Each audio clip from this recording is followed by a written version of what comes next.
مسائل اور احکام رمضان۔ اللہ رب العزت فرماتا ہے فَمَنْ كَانَ مِنْكُمْ مَرِيضًا أَوْ عَلَى سَفَرٍ فَعِدَّةٌ مِّنْ أَيَّامٍ أُخَرَ۔ فرمایا کہ آپ میں سے اگر کوئی مریض ہو جائیں، او علی سفر، یا وہ سفر پہ نکلیں، فرمایا کہ حالت مرض میں اور سفر میں آپ کو رخصت ہے۔ سفر سے مراد یہ ہے کہ آپ کی جو سفر ہے 99 کلومیٹر یا اس سے زیادہ ہو۔ مرض سے مراد یہ ہے بلڈ پریشر ہو، شوگر ہو، بخار ہو، کوئی بھی بیماری ہو، آپ چاہتے ہو کہ میں علاج کراؤں، انجیکشن ہے، ڈرپ وغیرہ استعمال کروں، چونکہ یعنی جسم کی حفاظت جو ہے فرض ہے، رمضان کے روزے رکھنا بھی فرض ہے، تو ایک فرض کے لیے دوسرے فرض آپ چھوڑ سکتے ہیں، اور یہی وجہ ہے کہ اللہ رب العزت نے اجازت دی ہے۔ لیکن فرمایا کہ آپ نے گنتی کے دن بخار کی حالت میں 3 دن آپ نے روزہ افطار کر لیا، تو رمضان کے بعد 3 دن روزوں کا قضا آپ کے اوپر لازم ہے۔ سفر کی حالت میں آپ نے 3 دن سفر کیا، سفر کے دنوں میں آپ نے روزہ نہیں رکھا، تو جو ہی آپ سفر سے واپس آ جائیں رمضان کے بعد، شوال ہو یا کوئی اور مہینہ ہو، اس میں ان روزوں کی قضا آپ کے اوپر لازم ہے۔ اس میں یہ ہے کہ بعض اوقات حاملہ عورتیں، ڈاکٹر جو ہے لکھتا ہے کہ اگر انہوں نے روزہ رکھ لیا تو بچے کی صحت پہ فرق پڑے گا، حاملہ عورتوں کے لیے بھی رخصت ہے، کیونکہ اب حمل ہے، جو ہی بچہ پیدا ہو جائے، بچہ سٹیبل ہو جائے، کیونکہ مدت رضاعت میں بھی ایک بچہ ہے، مثال کے طور پر ایک عورت حاملہ تو نہیں ہے، لیکن رمضان سے 2-3 دن پہلے بچے کی پیدائش ہو گئی، بچہ کمزور ہے، تو اب یہ اگر عورت روزہ رکھتی ہے تو بچے کی صحت پہ فرق پڑے گا۔ ڈاکٹر نے لکھا کہ عورت جو ہے روزہ نہ رکھے، تو اس صورت میں بھی عورت کو رخصت ہے، وہ افطار کر لیں رمضان کے مکمل مہینے میں، لیکن جو ہی بچہ سٹیبل ہو جائے اس کے بعد ان روزوں کی قضا جو ہے ان کے اوپر لازم ہے۔ دیکھنے میں آیا ہے کہ اکثر لوگ کہتے ہیں کہ جی بس ہم فدیہ دیں گے، یاد رکھنا چاہیے حاملہ عورت ہے یا مدت رضاعت کے وقت میں عورت، شریعت کی طرف سے رخصت آ گئی، کیونکہ بچے کی صحت پہ اثر پڑے گا، تو شریعت کا حکم یہ ہے کہ جو ہی بچہ جو ہے سٹیبل ہو جائے اس کے بعد ان عورتوں کے اوپر، حاملہ عورت ہے یا مدت رضاعت میں جو روزی ان کی قضا ہے، ان کا فدیہ نہیں ہے۔ اور عام دیکھنے میں آیا ہے اگر مدت رضاعت ہے، لوگ کہتے ہیں کہ جی بس یہ اپنی بیوی کی طرف سے یہ فدیہ ہے۔ روزے رکھنا جو ہے یہ لازم ہے، فرض ہے، اور اب دیکھنا ہے کہ فدیہ کس نے دینا ہے۔ اللہ تبارک و تعالیٰ فرماتا ہے وَعَلَى الَّذِينَ يُطِيقُونَهُ فِدْيَةٌ طَعَامُ مِسْكِينٍ، وہ بزرگ شیخ فانی 90 سالہ ضعیف العمر بندہ کہ ڈاکٹر لکھ لے کہ یہ ہمیشہ ہمیشہ کے لیے روزہ رکھنے کا اہل نہیں ہے، کبھی بھی یعنی اس میں امکان پیدا نہیں ہو سکتا کہ مستقبل میں یہ روزہ رکھنے کا اہل ہوگا، تو اس کی طرف سے پھر فدیہ جو ہیں وہ واجب ہیں، وہ روزے نہ رکھیں۔ ایک مریض ہے بلڈ پریشر، گرمی کے روزے رمضان کے مہینے میں رکھنے کے قابل نہیں ہے، لیکن ڈاکٹر نے لکھا کہ یہ جاڑے کے موسم میں رکھ سکتے ہیں، دن چھوٹے ہوتے ہیں، تو اب اس کا بھی فدیہ نہیں دے گے، بلکہ یہ افطار کریں رمضان کے مہینے میں۔ سردی کے موسم میں یہ ان روزوں کا قضا لوٹائیں۔ ایک ایسا مریض بھی ہے کہ وہ کہتے ہیں کہ میں ایک دن ناغے کے ساتھ روزے رکھ سکتا ہوں، ڈاکٹر نے بھی لکھا اور خود بھی، تو رمضان کے مہینے میں ایک دن روزہ رکھ لی، ایک دن افطار کر لی، رمضان کے مہینے میں 15 روزے ان کے ہو گئے، پھر نیکسٹ جو 11 مہینے اس میں وہ جہاں پہ دن چھوٹے ہوں، جاڑے کا موسم ہو، دن چھوٹے ہوں، رات لمبی، اس میں باقی جو 15 روزے ہیں ان کی قضا لوٹائیں، ان کی اوپر بھی فدیہ نہیں ہے، یعنی فدیہ نہیں دے سکتے۔ تو اس حوالے سے ہر وہ مریض، آسان قانون یہ ہے، ہر وہ مریض کہ مستقبل میں اس کے ٹھیک ہونے کا امکان ہو، 1 ماہ بعد ہو، 2 ماہ بعد، 3 ماہ بعد، ان کی طرف سے فدیہ دینا یہ درست نہیں ہے۔ ہاں اگر ویسے دیتے ہیں تو نفلی ہوگا، نفلی صدقہ۔ بعض اوقات مخیر حضرات ہوتے ہیں، وہ کہتے ہیں کہ بیوی حامل ہے یا مدتی رضاعت ہے، میں ویسے جو ہے نا ان کی طرف سے نفلی صدقہ، نفلی صدقہ تو وہ ہو سکتا ہے، لیکن جو واجب فدیہ ہیں وہ اس کے اوپر نہیں۔ اس لیے بیان کرتے کہ موجودہ وقت میں لوگوں کو ہم نے دیکھ لیا معمولی باتوں پہ وہ کہتے کہ ان کو بخار ہے جی، بس ان کے روزے نہیں رکھیں گے، بس فدیہ لے لیں۔ اللہ کا حکم یہ نہیں ہے۔ تو اللہ تبارک و تعالی فرماتا ہے کہ میں بندے کے اوپر آسانی چاہتا ہوں، اگر بیمار ہو گئے تو افطار کر لیں، جب اللہ انہیں صحت عطا فرمائے تو صحت کی حالت میں رمضان کے روزے رکھنا یہ لازم ہے۔ سامعین وقار، لیکن یہ ہے کہ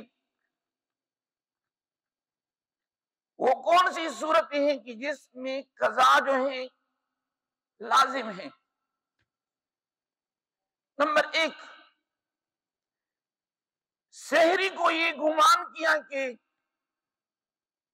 سحری کا وقت ہے لیکن انہوں نے کھایا پیا، بعد میں معلوم ہو گیا کہ نہیں سحری کا ٹائم ختم ہو چکا تھا، میں نے صبح صادق کے بعد کھایا پیا ہے، اس روزے کا قضا جو ہے ان کی اوپر لازم ہے۔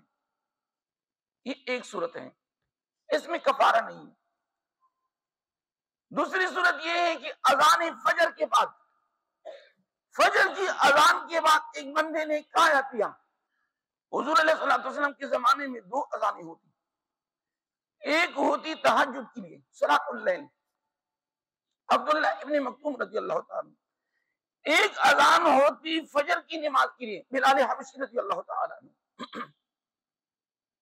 تو کسی حدیث میں آیا ہے کہ اگر اذان بھی شروع تو اس سے مراد وہ صلاۃ اللیل، وہ تہجد سحری والا اذان ہے جس وقت ہم تہجد پڑھتے ہیں۔ یہاں پر پاکستان میں، ہندوستان میں، سری لنکا، بنگلہ دیش، افغانستان میں یہاں پر اذان دی جاتی ہے جب صبح کا وقت داخل ہوتا ہے، سحری کا وقت ختم ہوتا ہے۔ تو اگر مؤذن اذان دے رہا ہے اور لوگ کھاتے پیتے ہیں، لوگوں نے کھایا پیا، تو جس نے فجر کی اذان کے بعد کھایا پیا، اس روزے کا قضا جو ہی ان کے اوپر لازم ہے۔ نمبر 3، ایک بندے نے بھول کر کھایا پیا، یاد رکھنا چاہیے بھول کر کھانے پینے سے روزہ فاسد نہیں ہوتا۔ ایک بندہ بھول گیا، انہوں نے ایک جام پانی پیا یا کھانا کھایا، ان کا روزہ برقرار ہے۔ بھول کر کھانے پینے کے بعد ان کا گمان ہو گیا کہ میرا روزہ فاسد ہو گیا، خود مفتی بن گئے، دل میں ان کا وسوسہ آ گیا کہ نہیں روزہ میرا فاسد ہے۔ اس کے بعد اگر انہوں نے کھایا پیا تو اس روزے کا قضا بھی ان کے اوپر لازم ہے۔ نمبر 3، آنکھ ہے، ناک ہے، انہوں نے دوائی ڈالی قطرے، اس سے روزہ فاسد ہوتا ہے۔ کیا ہوتے ہیں؟ ایک نارمل ڈراپس ہوتے ہیں، ایک جو مکمل، تو اس روزے کے قضا بھی کیا ہے؟ لازم ہے۔ رمضان کے مہینے میں ایک بندے نے انجیکشن لگوائی، یا بعض لوگ کیا کہتے ہیں اس گرمی کے موسم میں ایسی کو لیٹی ہوئی ڈاکٹر کو بلاتے ہیں کہ جی ڈرپ لگاؤ تاکہ روزے اچھی گزر جائیں۔ یاد رکھنا چاہیے روزے کا مقصد ہوتا ہے، روزے کا مقصد یہ ہے کہ بندہ متقی ہو جائے، ان کا باطن صاف ہو جائے۔ تو محققین علماء نے لکھا ہے کہ انجیکشن اور ڈرپ سے روزہ فاسد ہوتا ہے، اس روزے کا قضا جو ہے ان کے اوپر لازم ہے۔ محققین نے کیوں فرمایا؟ امام اعظم ابو حنیفہ نے فرمایا کہ ہر وہ دوائی جس میں بدن کی اصلاح ہے، مثال کے درد یہاں پر ہو رہا ہے، انجیکشن لگ گیا، فوراً درد ختم ہو جاتا ہے۔ معدے میں درد ہے اور انہوں نے فرمایا کہ وہ یوجد فیہ اصلاح البدن، ہر وہ دوائی جس میں بدن کی اصلاح ہے اس دوائی سے روزہ فاسد ہوتا ہے۔ بعض لوگوں نے کہا ہے کہ انجیکشن اور ڈرپ سے، آپ لوگ پڑھیں گی بھی، سوشل میڈیا کے اوپر سنیں گے بھی، تو یاد رکھنا چاہیے ان کی اقوال تو ہیں لیکن حقیقت سے بہت دور ہے، حقیقت پر مبنی نہیں۔ انہوں نے اختلاف ضرور کیا ہے لیکن جو جمہور علماء ہیں، محققین کے نزدیک انجیکشن اور ڈرپ سے روزہ فاسد ہوتا ہے، اس روزے کا قضا جو ہے ان کے اوپر لازم ہے۔ ایک بندے نے افطار کیا، ان کا گمان یہ تھا کہ غروب آفتاب ہو چکا ہے، جو ہی انہوں نے افطار کر لیا، انہیں کہا کہ یار یا تو ٹائم 3 منٹ پہلے میں نے افطار کر لیا۔ بعض اوقات ہو جاتا ہے گھڑی جو ہے نا بے ٹائم ہو جاتی ہے، یا موسم پہلے زمانے میں بادل کی وجہ سے، تو اگر کسی نے افطار سے پہلے افطار کر لیا تو اس صورت میں بھی اس روزے کا قضا کیا ہے؟ لازم ہے۔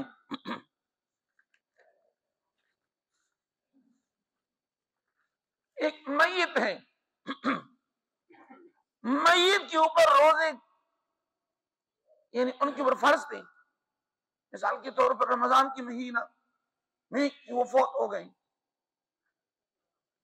تو اب ولی جو ہیں، ولی اگر ان کی طرف سے فدیہ دے سکتے ہیں ان کے روزوں کا،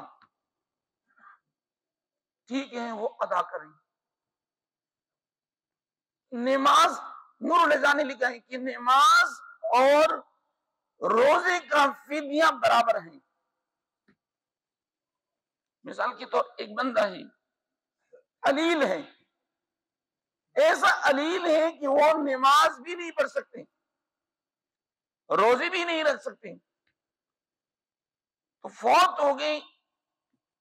فقہا نے لکھا ہے کہ نمازوں کی گنتی کریں گے 6 نمازیں، وتر واجب مستقل نماز ہے، وتر واجب مستقل، جب فدیہ دیں گے تو 6 نمازوں کا، ویسے تو ہم کہتے ہیں کہ 5 نمازیں ہیں، ظہر عصر مغرب عشاء فجر، لیکن جو وتر ہے، وتر مستقل نماز ہے، فدیہ جب دیں گے تو 6 نمازوں کے حساب سے، اور ایک نماز کا جو فدیہ ہے وہ ایک روزے، یعنی ایک بندے کی جو پر ہیڈ ہم فطرانہ دیتے ہیں یہ ان کے برابر ہیں۔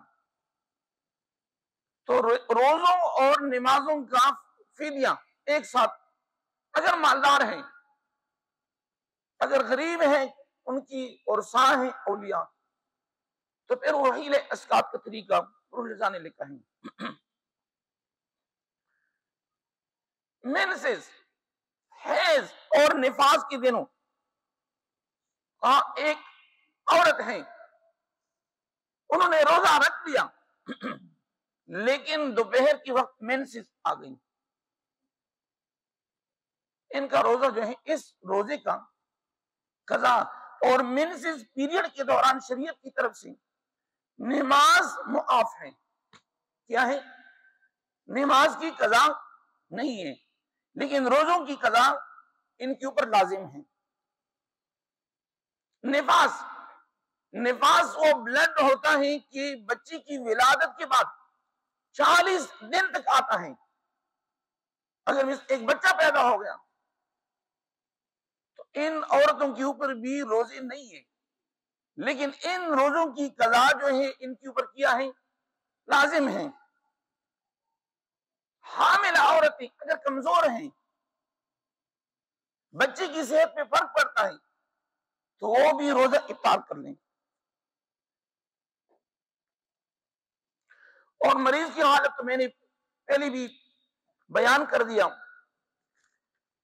اب وہ چیزیں ہیں کہ جن میں قضا اور کفارت دونوں لازم ہیں۔ ایک بندہ ہے روزے کی حالت میں انہوں نے جمع کر دیا قصدن عمدن،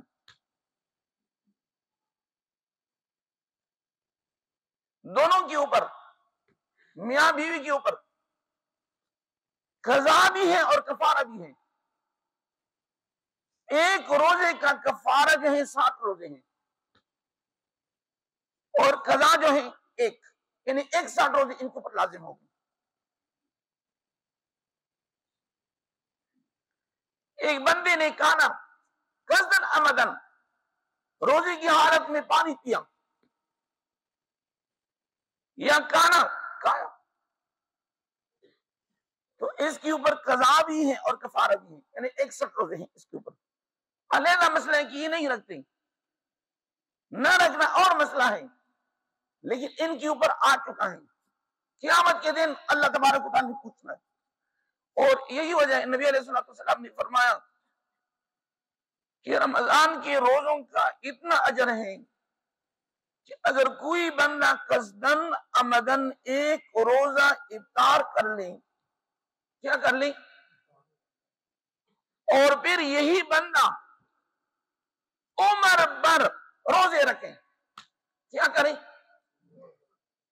نبی علیہ السلام نے فرمایا کہ فرض روزے کا جو اجر و ثواب ہے عمر بھر کے روزوں میں وہ نہیں پا سکیں گے، یعنی اتنا عظیم اجر ہے رمضان کے روزوں کے اندر کہ عمر بھر کی جو روزے ہیں وہ اس کے برابر نہیں ہو سکتے۔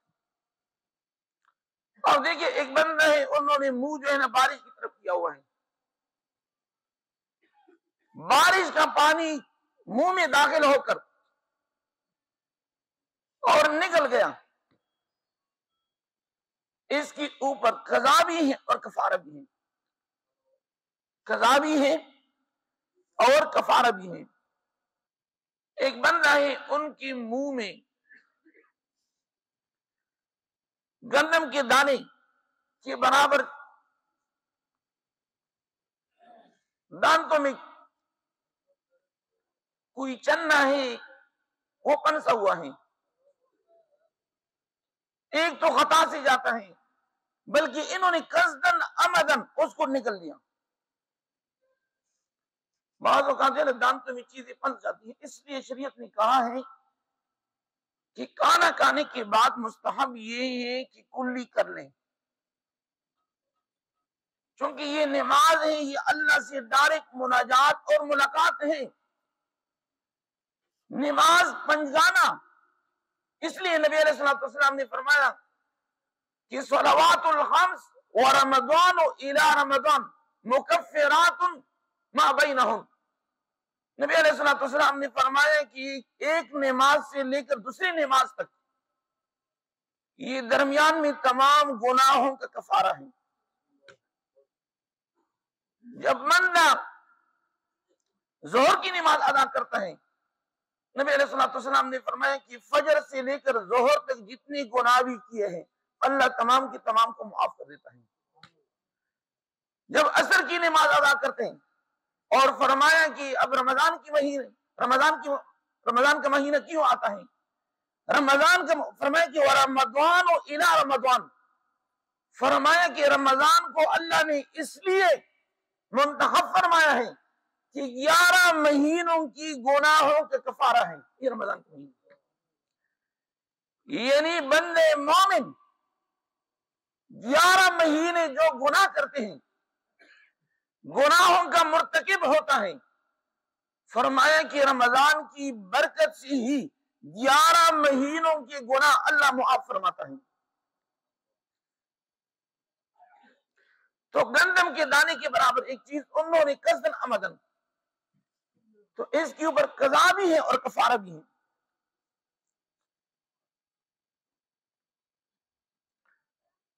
بعض لوگ مٹی ہے، عورتیں مٹی کھاتی ہیں، تو اس سے بھی قضا اور کفارہ بھی ہیں، فقہاء نے ذکر کیا ہے. ایک بندے نے سالن کا ٹیسٹ جو ہے نا، یعنی نمک کھا لیا. بعض اوقات ہوتے ہیں نمک، تو قصدن عمدن نمک کھانے سے روزہ فاسد بھی ہوتا ہے اور ان کی قضا اور کفارہ بھی ہے.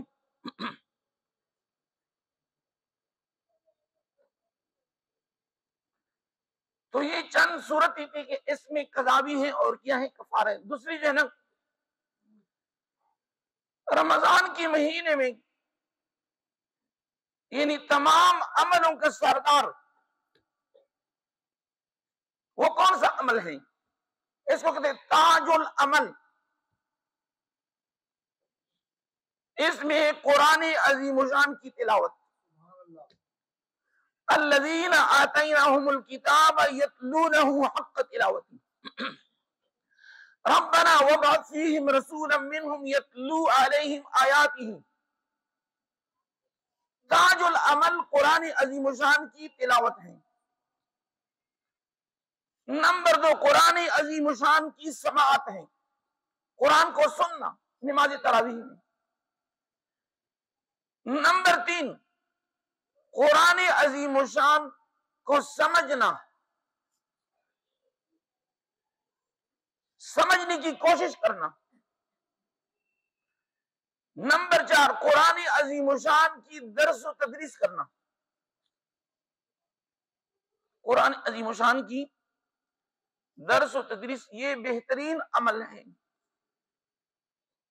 بعض لوگ علماء کی باتیں کرتے ہیں کہ مولوی یعنی معاشرے سوشل میڈیا کے اندر، یاد رکھنا چاہیے حضور علیہ الصلوۃ والسلام کی تعلیمات آج تک جو یہاں پر ہمیں پہنچایا ہے، یہ ہر زمانے کی علماء کرام، محدثین اور شیوخ العظام نے ہم تک پہنچایا ہے. ہمیشہ کے لیے علماء کرام کی قدر کرو. کچھ کچھ بھی نہیں کر سکتے مخالفت سے بچیں۔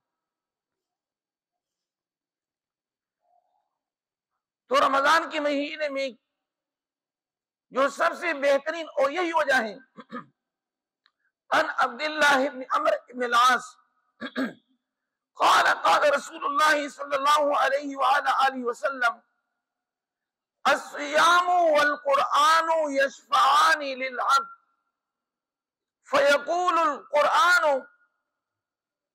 رب منعته باللیل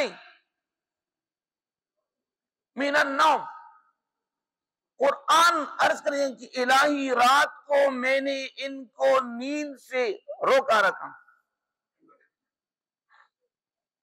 لوگ چلے گئے خراٹے لیتے، لیکن انہوں نے قرآن عظیم الشان کی تلاوت کے لیے اپنی جان کو مسجد کے اندر صرف کیا، زبان کو استعمال کیا، آنکھوں سے قرآن عظیم الشان کی دیدار کا شرف حاصل کی، قرآن عظیم الشان کی سمجھنے کی کوشش کی۔ الہی آج میں سفارش کرتا ہوں کہ انہیں جنت میں داخل فرما۔ سرکار دو عالم صلی اللہ علیہ وآلہ وسلم نے فرمایا کہ قرآن عظیم الشان کی سفارشیں اللہ تبارک و تعالی انہیں جنت الفردوس میں داخل فرمائے گا۔ رمضان کے روزے عرض کریں گے، رمضان کا مہینہ کہ الہی اس بندے مومن نے پہلی رمضان سے لے کر 30ویں یا 29ویں رمضان تک، سحری سے لے کر غروب آفتاب تک، کھانے پینے، جماع، غیبت، بہتان، چغلی، سود، ان تمام اعمال سے انہوں نے اپنے آپ کو روکا رکھا۔ الہی میں سفارش کرتی ہوں کہ انہیں بھی جنت میں داخل فرما۔ سرکار دو عالم صلی اللہ علیہ وسلم نے فرمایا کہ رمضان کی برکت سے اللہ تبارک و تعالی انہیں جنت میں داخل فرمائے گا۔ اور رمضان اور قرآن کا آپس میں ایک عظیم تعلق ہے، وجہ یہ شہر رمضان الذی انزل فیہ القرآن، رمضان کا مہینہ وہ عظیم برکت والا مہینہ ہے کہ جس میں قرآن کو نازل کیا گیا۔ تورات، زبور، انجیل، تمام آسمانی کتب، ان کا نزول جو ہے یا تو پہلی عشرے میں یا درمیان میں یا آخری عشرے میں، اور قرآن عظیم الشان کا نزول فرمایا انا انزلناہ فی لیلۃ القدر وما ادراک ما لیلۃ القدر۔ قرآن عظیم الشان کا نزول جو ہے یہ رمضان کے مہینے میں اور لیلۃ القدر کی رات میں، لیکن بدقسمتی کی وجہ سے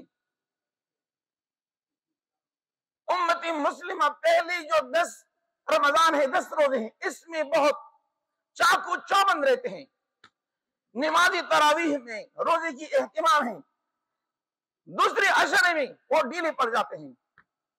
لیکن نبی علیہ الصلوۃ والسلام کے بارے میں ام المومنین عائشہ صدیقہ رضی اللہ تعالی عنہا نے فرمایا کہ دوسرے عشرے اور تیسرے عشرے میں سرکار دو عالم صلی اللہ علیہ وسلم اس سے زیادہ محنت کرتے تھے عبادات میں، اور خصوصی طور پر آخری عشرے میں لیلۃ القدر کی رات۔ اعتکاف کا مقصد کیا ہے؟ اعتکاف کا مقصد یہ ہے لیلۃ القدر کی تلاش، جستجو، اور اللہ تبارک و تعالی نے لیلۃ القدر کو صرف اور صرف امتی محمد صلی اللہ علیہ وسلم کو سپرد فرمایا ہے۔ یہ عظیم نعمت ہے، لیکن علماء لکھتے ہیں، اب دیکھیے پچھلے رمضان میں بہت سارے چہرے اس پینڈال کا، مسجد کی اس صحن کا حصہ تھے،